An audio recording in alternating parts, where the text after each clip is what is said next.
JNR టీవీకి స్వాగతం. ముందుగా హెడ్లైన్స్. మీడియాతో మాజీ ఎంపీ బీజేపీ రాష్ట్ర ఉపాధ్యక్షుడు డాక్టర్ బూర నర్సయ్య గౌడ్.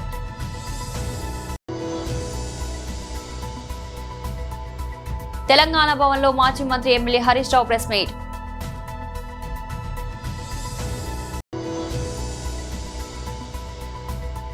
వైఎస్ఆర్సీపీ స్టేట్ సెక్రటరీ రాష్ట్ర అధికార ప్రతినిధి జూపూడి ప్రభాకర్ రావు ప్రెస్ మీట్.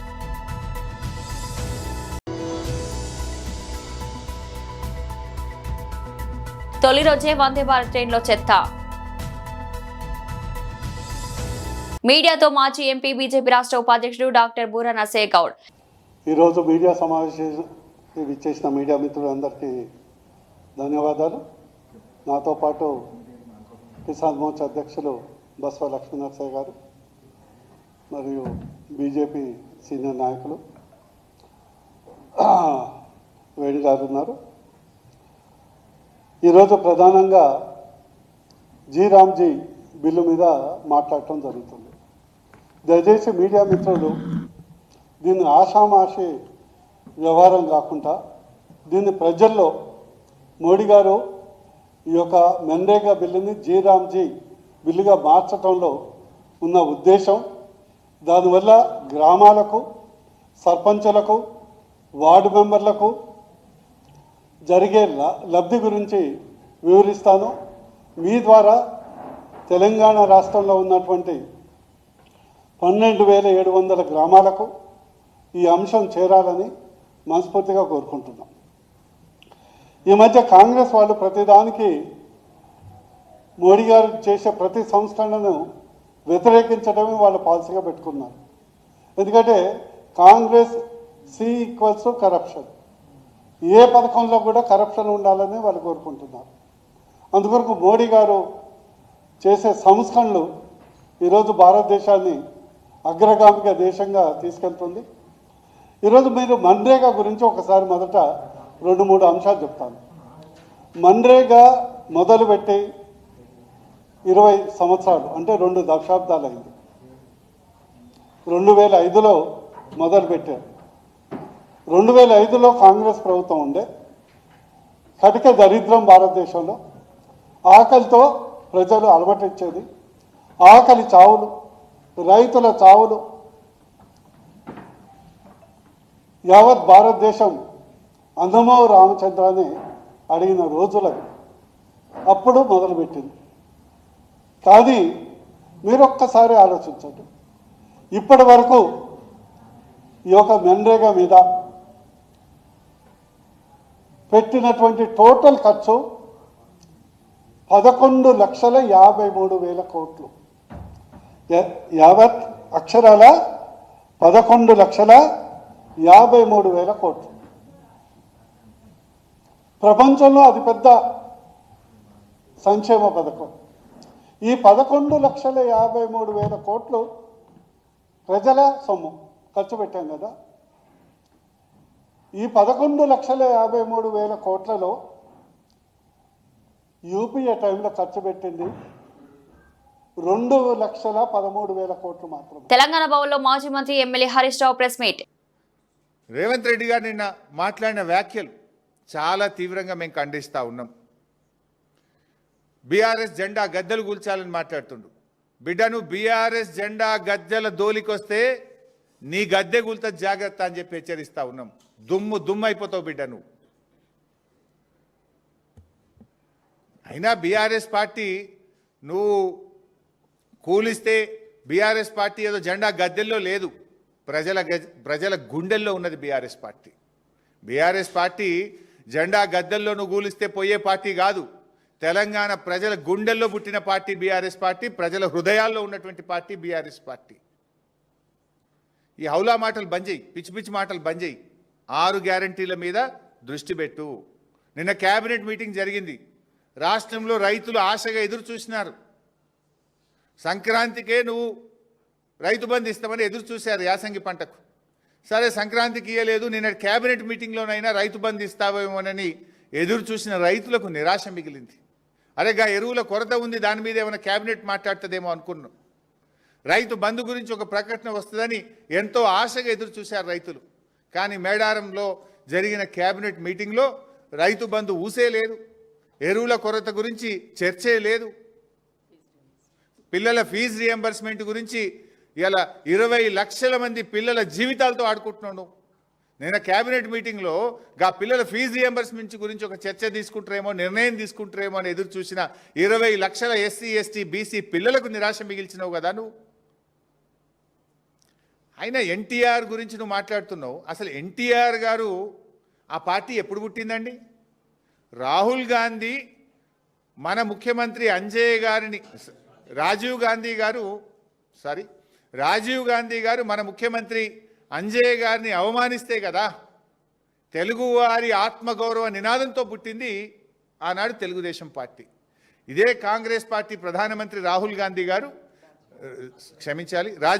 గారు మన ముఖ్యమంత్రి అంజయ్య గారిని అవమానిస్తే ఆ రోజు తెలుగుదేశం పార్టీ పుట్టింది. తెలుగుదేశం పుట్టుకనే కాంగ్రెస్ వ్యతిరేకంగా. ఎన్టీఆర్ గారు ఆనాడు కాంగ్రెస్ పార్టీకి వ్యతిరేకంగా జాతీయ స్థాయిలో నేషనల్ ఫ్రంట్ నెలకొల్పిండు కదా. కాంగ్రెస్ భూస్థాపితమే నా లక్ష్యమని ఎన్టీఆర్ గారు ప్రతినబూనిండు కదా. నిజంగా కాంగ్రెస్ భూస్థాపితమైతే ఎన్టీఆర్ గారి ఆత్మశాంతి చేకూరుతుంది. నీకు అంత ప్రేమ ఉంటే పోయి తెలుగుదేశంలో ఉండను, ఎందుకు కాంగ్రెస్లోకి వచ్చినావు? నువ్వు ద్రోహివి నిజంగా చెప్పాలంటే. ఇవాళ తెలుగుదేశం నుంచి బయటకు వచ్చి నువ్వు ద్రోహం చేసినావు కాంగ్రెస్ తెలుగుదేశానికి. ఇవాళ నువ్వు ఎన్టీఆర్ గురించి మాట్లాడే అర్హత ఉందా? ఎన్టీఆర్ జీవితం అంతా కాంగ్రెస్ వ్యతిరేకంగా పోరాడిండు. గల్లీ నుంచి ఢిల్లీ దాకా కాంగ్రెస్ వ్యతిరేకంగా పోరాడిండు. వైఎస్ఆర్సీపీ స్టేట్ సెక్రటరీ రాష్ట్ర అధికార ప్రతినిధి చూపుడి ప్రభాకర్ రావు ప్రెస్ మీట్. రాజ్యాంగం ప్రకారం నడవాల్సినటువంటి సర్కార్ or the government is taking a turn. ఇక్కడ ఏ రాజ్యాంగం పనిచేయదు, మేము చెప్పింది మాత్రమే నడవాలి. మాకు వ్యతిరేకంగా ఎక్కడైనా ఎవడైనా సరే తోక జాడించాడో, పత్రికా స్వేచ్ఛ ఉందని, మానవ హక్కులున్నాయని విర్రవీగారో జాగ్రత్త. తెలుసు కదా, పిన్నెలలో సాల్మన్ అనే ఒక దళితుడు, ఎవడరా మీరు, ఎవడి మీద ప్రేమ పెంచుకోవాలి, ఎవరిని అభిమానించాలి అర్థం కావటం లేదా అన్న హెచ్చరిక ఈ రాష్ట్రంలో నిండు ప్రాణాన్ని బలికొంది. అంబేద్కర్ హక్కు ఇచ్చాడు కదని ఓటు హక్కుని మీ ఇష్ట ప్రకారం వాడితే కుదరదబ్బాయి. మేం చెప్పినట్టే నడవాలది. ఇది మా సర్కార్. భారత రాజ్యాంగమా ఇంకేమన్నానా? ప్రమాణ స్వీకారం చేసినప్పుడు చాలా మాట్లాడతాం. భారత రాజ్యాంగం మీద ప్రమాణం చేసి మాట్లాడుతున్నాం చెప్తాం. ప్రజాస్వామ్యాన్ని కాపాడుతామని చెప్తాం. అది ఒకప్పటి మాట. పాలనలోకి వచ్చిన తర్వాత వేరుగా ఉంటాం. మీరు మా దారిలోకి వస్తారా? సరే, రాకపోతే మంద సాల్మాన్ ఇప్పుడు ఎక్కడున్నాడు చూసుకోండి ఒకసారి. ఏం జరుగుతుంది ఆంధ్రప్రదేశ్లో? ఒక రాజకీయ పార్టీని ప్రజలు అభిమానించడం తప్ప, ఆ రాజకీయ పార్టీ అధినాయకుడి పట్ల ప్రేమని పెంచుకోవటం తప్ప, వైఎస్ఆర్ కాంగ్రెస్ పార్టీ పురుడు పోసుకున్న తర్వాత రాజశేఖర రెడ్డి గారి మరణానంతరం ఈ రాష్ట్రంలో జరిగినటువంటి అనేకమైన సంఘటనలకి, ప్రజాస్వామ్య వ్యవస్థలో ఒక రాజకీయ పార్టీ ఏర్పడి ప్రజా ఉద్యమంగా అది నిర్మాణం చెంది ఎన్నికల్లో మొదటిసారి ప్రతిపక్ష పార్టీగా, రెండవసారి అధికారంలోకి వచ్చిన ఒక రాజకీయ పార్టీని మాకు తెలియకుండా, మమ్మల్ని కలవకుండా ఆ పార్టీ పట్ల ప్రేమను పెంచుకోవటం, ఆ పార్టీ అధినాయకుడిని ప్రేమించడం తప్పవుతుందా? పాపం తెలుసో తెలియకో ఈ రాష్ట్రంలో పేదలు దళితులు వైఎస్ఆర్ కాంగ్రెస్ పార్టీ అధినాయకుడిని జగనన్నని అభిమానించారు. ప్రభుత్వం కోట్లు ఖర్చు చేసి ప్రపంచ స్థాయి సదుపాయాలు కల్పిస్తుంటే వాటిని సరిగా వాడలేకపోతున్నాం, కనీస బాధ్యత లేకుండా వ్యవహరిస్తున్నాం అంటూ రైల్వే ప్రయాణికుడు ఒకరు సోషల్ మీడియాలో వాపోయాడు. వందే భారత్ స్లీపర్ ట్రైన్లో తొలి రోజు ప్రయాణించిన విశేషాలు చెబుతూ ఒక అపార్ట్మెంట్ లో తోటి ప్రయాణికులు పడేసిన చెత్తను వీడియోలో చూపిస్తూ ఇది ఎవరు తప్పని ప్రశ్నించాడు. కోట్లాది రూపాయల ఖర్చుతో ప్రీమియం స్లీపర్ క్లాస్ ట్రైన్ ను అందుబాటులోకి తీసుకొచ్చిన రైల్వే శాఖదా, ప్రజలకు మెరుగైన రవాణా సదుపాయం కల్పించాలని ప్రయత్నించిన ప్రభుత్వందా, అందుబాటులోకి వచ్చిన సదుపాయాన్ని సరిగ్గా వినియోగించుకొని మనదా, ఎవరిది తప్పు అంటూ నిలదీశాడు. అసలు ఏం జరిగిందంటే హౌరా గుహావాటి మధ్య వందే భారత్ తొలి స్లీపర్ ట్రైన్ ను ప్రధాని నరేంద్ర మోడీ ఈ నెల 15న ప్రారంభించిన విషయం తెలిసిందే. తొలి రోజు అందులో ప్రయాణించిన కొందరు ఐస్ క్రీమ్ తినేసి కప్పులను, వాటర్ బాటిల్, టిష్యూ పేపర్లు సీటు వద్ద పడేశారు. దీంతో కంపార్ట్మెంట్ చెత్తకుప్పలా మారింది. కొత్త రైల్లో అన్ని సౌకర్యాలు ఏర్పాటు చేసినా వినియోగించుకోవాలని తెలివితేటలు లేకుండా, కనీస బాధ్యత లేకుండా ప్రవర్తించారు. ప్రతి కోచ్ లో డస్ట్ బిన్ ఏర్పాటు చేసినా కూడా సీట్లో నుంచి లేసి డస్ట్ బిన్ వద్దకు నడవడానికి బద్దగించారు. సదరు కోచ్ లో ప్రయాణికుల నిర్వాకాన్ని తోటి ప్రయాణికుడు వీడియో తీసి సోషల్ మీడియాలో పోస్ట్ చేశాడు. వైరల్ గా మారిన ఈ వీడియో చూసిన మనకు సివిక్ సెన్స్ అసలు లేదంటూ కామెంట్లు పెడుతున్నారు. పబ్లిక్ ప్రాపర్టీని శుభ్రంగా ఉంచుకోవాలనే కనీస స్పృహ లేదని కొందరు ఆగ్రహం వ్యక్తం చేస్తున్నారు. గుంటూరు జిల్లా మంగళగిరి మాచలకు చెందిన వైసీపీ నాయకుడు సల్మాన్ రాజ్ హత్య కారణమైన వారిపై చర్యలు తీసుకోవాలని డీజీపీ కార్యాలయంలో వినతి పత్రాలను అందజేసిన వైఎస్ఆర్సీపీ నాయకులు, ఎమ్మెల్సీలు రేలా అప్పిరెడ్డి, మాజీ మంత్రి అంబటి రాంబాబు, విడుదల రజని, మెరగ నాగార్జున తమ కార్యకర్తలపై జరిగిన అన్యాయం ప్రభుత్వం స్పందించాలని కోరారు. ఈరోజు మందా సాల్మన్ చనిపోవటానికి కారకులయ్యారే. చివరికి ఏంటంటే గవర్నమెంట్ హాస్పిటల్ గుంటూరులో మందా సాల్మన్ యొక్క శవం ఉంటే మేము వెళ్తే ఆ శవాన్ని ఖననం చేసుకోవడానికి కూడా మీకు అవకాశం లేదని చెప్పినటువంటి పరిస్థితి ఉంది. మా నాయకుడు అంతా అందరు వెళ్ళి ఆ శవాన్ని మేమే భుజాన వేసుకొని మా ప్రీతం నాయకుడి యొక్క ఆలోచన ప్రకారం జగన్మోహన్ రెడ్డి గారు ఈ ఖననం జరగకపోతే నేనే వచ్చి ఖననం చేస్తానని చెప్పారు. ఈ హత్య రాజకీయ హత్య అని చెప్పటం, ఈ హత్యలేక ఆగవారు అడగటం, ఈ హత్య జరిగిన కుటుంబాన్ని మేము ఆదుకుంటానని చెప్పటం, ఎన్ని ప్రజలు కళ్ళు లేని కబోజీలను అడుగుతా ఉన్నాం. చివరికి మందా సాల్మన్ కళ్ళమైపోయాడు. ఆయన కుటుంబాన్ని ఆదుకోవాలని ఆ కుటుంబానికి ఆదరవు పోయింది. ఆ కుటుంబానికి ₹1 కోటి పైగా ఎక్స్‌గ్రేషియా ఇచ్చినా ఆ కుటుంబం ఏమి చేరుకోదు. 5 ఎకరాలు భూమి ఇచ్చినా ఆ కుటుంబం చేరుకోవడానికి ఆస్కారం లేదు. రీప్లేస్మెంట్ ఎవరిస్తారు, ఎవరిది బాధ్యతలు అడుగుతారు. ఈ విషయాన్ని ప్రభుత్వంలో ఉన్నటువంటి పోలీస్ అధికారి పెద్ద అధికారి మేము నిన్న మా ఎమ్మెల్సీ గారు ఉత్తరం రాసి మెయిల్ పెట్టాం. ఈరోజు ఎవరో మా అప్లికేషన్ తీసుకోరే, మా రిప్రజెంటేటివ్ తీసుకోరే. 4 మంత్రులు, మాజీ మంత్రులు, 4 ఎమ్మెల్సీలు, 5 మాజీ ఎమ్మెల్యేలు, ప్రముఖ నాయకులు వచ్చి రిప్రజెంటేషన్ ఇస్తారంటే చివరికి మేము గేటు కాడ కూర్చొని అయ్యా మందా సాల్మన్ అనే దళితుడిని ఈ ప్రభుత్వం కక్షగట్టి హత్య చేయించింది, ఆ కుటుంబాన్ని ఆదుకోవాలా, చట్ట ప్రకారం చర్యలు తీసుకోవాలి. అది తప్పితే మమ్మల్ని లోనికి వెళ్ళింది. చివరికి వెళ్ళి ఏడీజీ గారికి కాగితం ఇవ్వడానికి అవకాశం కల్పించారు. దానికి కారణం పత్రికలు చూశారు ఎంతసేపు ఏం జరిగింది. నేనేమే గొడవ చేయటానికి మేము ఈ రాష్ట్రంలో రంగారెడ్డి జిల్లా బాలాపూర్ గ్రామంలో ఈ నెల 24వ తేదీన జరగనున్న సభకు మద్దతుగా బాలాపూర్ గ్రామ అఖిలపక్ష నాయకులు మీడియా సమావేశం నిర్వహించారు. ఈ సమావేశంలో భాగ్యనగర్ గణేష్ ఉత్సవ సమితి సహకారంతో గణేష్ సేన ఆధ్వర్యంలో బాలాపూర్ గణేష్ చౌక వద్ద సభ నిర్వహించనున్నట్లు వాళ్ళు వెల్లడించారు. మీడియాతో మాట్లాడిన అఖిలపక్ష నాయకులు గ్రామంలో అక్రమంగా నివసిస్తున్న రోహింగ్యాలు, బర్మా, బంగ్లాదేశ్ వాసుల కారణంగా స్థానికులు భద్రతాపరమైన సమస్యలు ఎదుర్కొంటున్నారని తెలిపారు.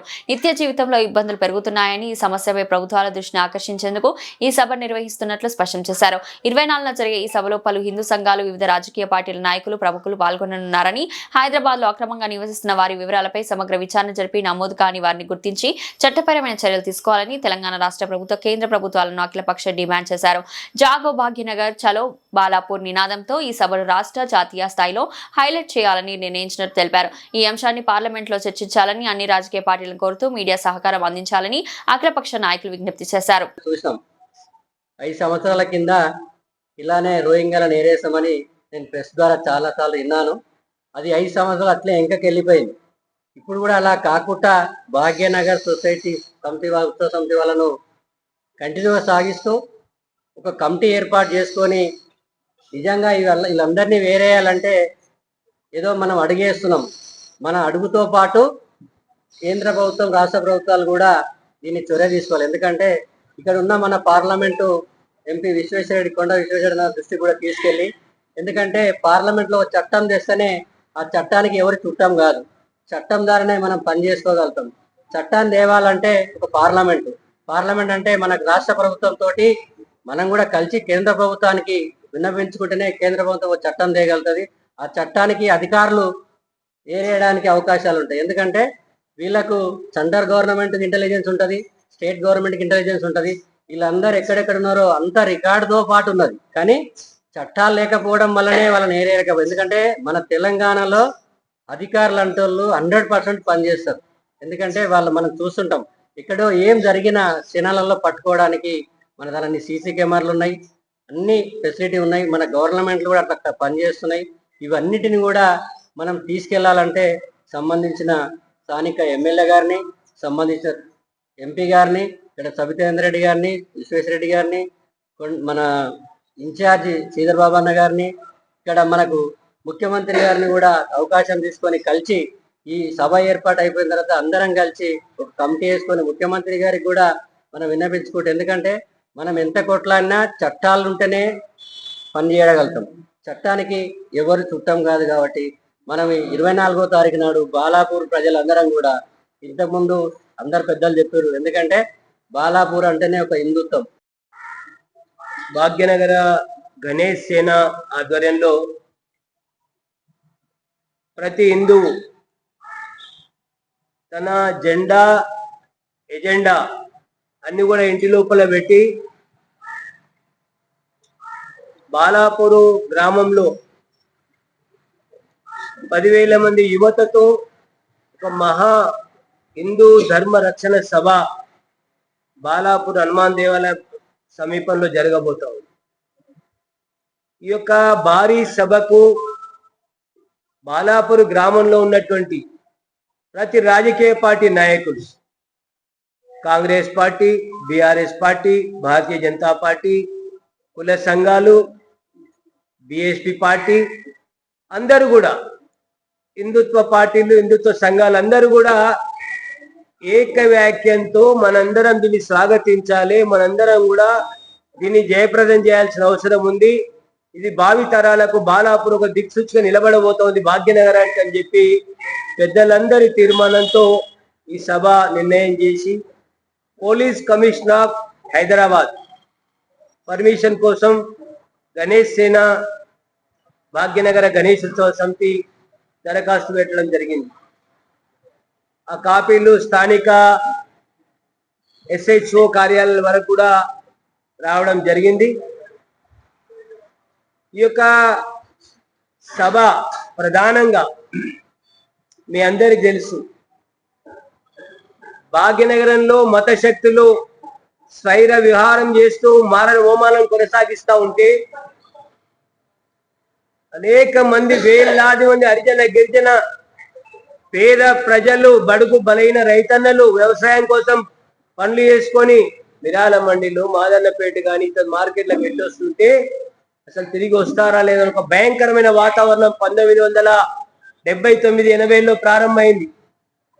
ఈ ప్రారంభమైన భయంకరమైన పరిస్థితుల్లో చాలా మంది పెద్దలు ఇక్కడ ఉన్నవాళ్ళు, రఘునంచారన్న కావచ్చు, అక్కడ పెంటారెడ్డి అన్న, మిగతా పెద్దలు అందరూ కూడా ఆనాడు పొలం కృష్ణారెడ్డి గారు, స్వర్గీయ వంగేటి సుదర్శన్ రెడ్డి గారు, వంగేటి శ్రీనివాస్ రెడ్డి గారు, సమ్రెడ్డి కృష్ణారెడ్డి గారు, పెద్దబాలరెడ్డి అన్న, చిన్నబాలు, అందరు చాలా మంది ప్రముఖులు, మాకంటే పెద్దవాళ్ళు, ఈ దేశాన్ని మనం మన ప్రాంతాన్ని, మన గ్రామాన్ని రక్షించుకోవాలని చెప్పి ఒక ఆలోచన చేస్తున్న తరుణంలో రాష్ట్రీయ స్వయం సేవక సంఘ్ ఇందులో పునాదిలో చేసి ఒక హిందుత్వానికి, హిందూ పౌరులకు, భాగ్యనగర ప్రజలకు ఒక విశ్వాసాన్ని ఇవ్వాల్సిన అవసరం ఉందని చెప్పి 1980లో ఆనాటి జి పుల్లారెడ్డి గారు, ఆనాటి టైగర్ నరేంద్ర మాజీ కేంద్ర మంత్రి, ఆనాటి బద్దం బాలరెడ్డి, ఆనాటి అనేక మంది పెద్దలు ఒక చోట ఇలాగే మనలా కూర్చొని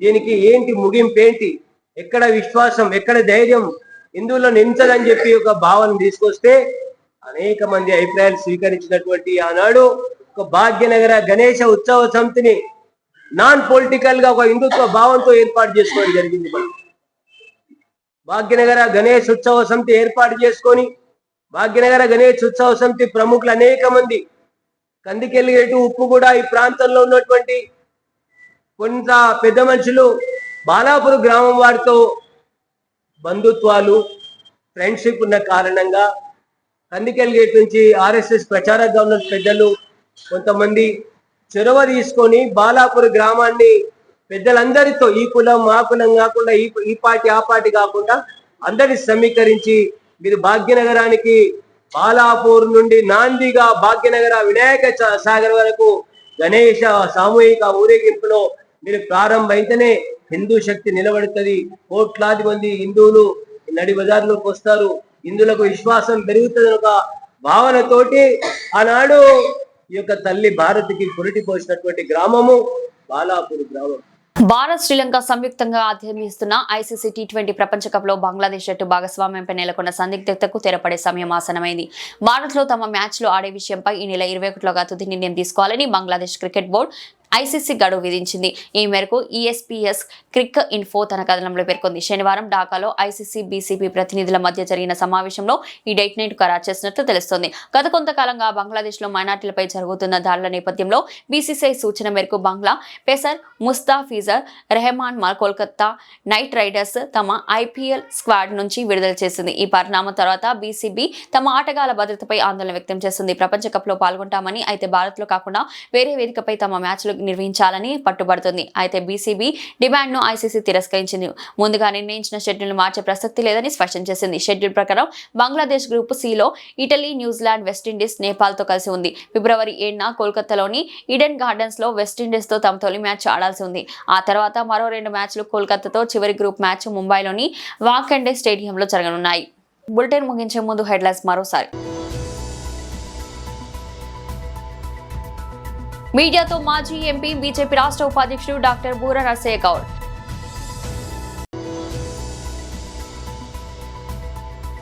తెలంగాణ భవన్లో మాజీ మంత్రి MLA Harish Rao press meet.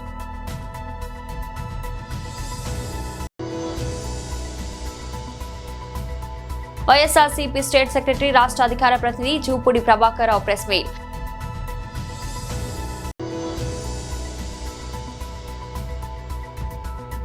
తొలి రోజే వందే భారత్ ట్రైన్లో చెత్త. ఇది రోజు బులెటిన్. మరో బులెటిన్లో మళ్ళీ కలుద్దాం. అంతవరకు సెలవు.